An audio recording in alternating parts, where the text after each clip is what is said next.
Good evening, trustees. My name is Darlene Lee. I am one of Fresno Unified's 6th grade teachers. I would like to allow my time to Assistant Superintendent Annarita Howell. Thank you. Nhớ rằng bây giờ mong chờ đợi mà nó của nét châu chờ đợi và nét trường tàu tua và ý chí mong ở tàu ba chờ bây tuần sai mong tua nó như tàu là ba bây giờ mình nhiều cần tới châu nhà bây số. We need a translator, please. Oh, okay. She just repeated it in Thank long you. for the community. Annarita Howell. Thank you. Good evening, Board President Whittrip, members of the board, and those who are present tonight on this matter. I'm here to express my concerns as an HR Assistant Superintendent and the employer of choice in Fresno County. Your site leaders refer to it as standing in the gap for kids. This is what effective leaders do every day, not just on the days when it serves us politically. We strive to be the leaders today that our kids needed yesterday.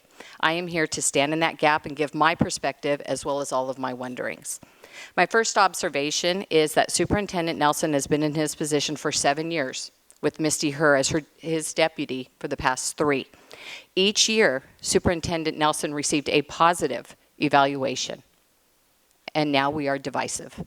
Divisive of his practice and divisive of the outcomes, but it was never reflected in his verbal, transparent evaluation. So that has me really concerned as you're sitting in those seats.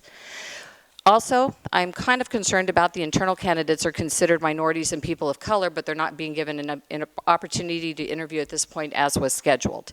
Coming from an immigrant family myself, also as a second language learner, raised in the Fresno Unified School System, I wonder if I could have ever stood a chance to become a superintendent in our district, being a minority female, with seems to be a glass ceiling limiting my professional growth, walking in the hallway and only looking at pictures of males. As a teacher and a site leader, I always told our students in the same situation as me that effort in education will lead you to the top of your field, but the board is not demonstrating this philosophy to our kids doing what they're doing now. It is fitting to find local businessmen and politicians weighing in. Successful businessmen, whether corporate or family-owned, understand the importance of a strong succession planning.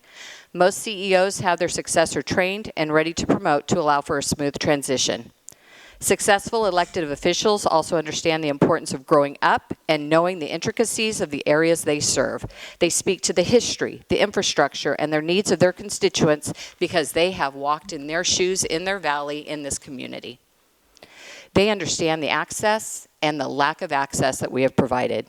Our own board approves of leadership development and succession planning within our district, enough so to fund leadership cohorts and to grow our own.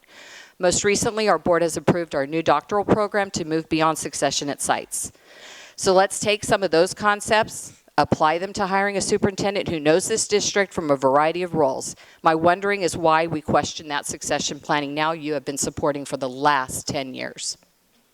So with that, we have successors and opportunities. Please take a look at our candidates who have been doing the work, who have a broad vision, who may want to do things differently and just need to be given an opportunity to show the reciprocity of learning, the culture of kindness, but more importantly, a tough culture of accountability to everyone involved for our students. Thank you. Thank you.